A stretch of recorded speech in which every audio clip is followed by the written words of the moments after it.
Hi, today in front of me ZTE BLADE A71 and I'll show you how to create home screen folders on this device.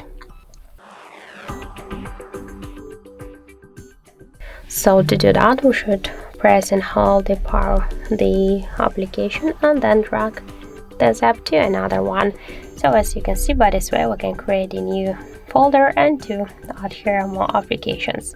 Also, we can click here to this plus icon, and after that just to select all of the applications which we want to add. So by this way you can add a couple of apps in one time, then tap to OK to save the changes. If you want to rename this folder, just you should click here on the name ones and enter the new one. So for example, the apps. If you want to move this folder here on the screen or between the screens, just you should hold it and then drag it. Also, we can create the new screens with the folder.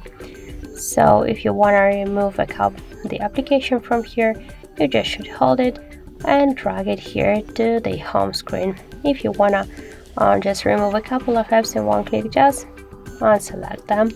You can select all of the applications, tap to OK, and that's it. So thank you for watching, and if you find this video helpful, don't forget to leave a like, comment and to subscribe our channel.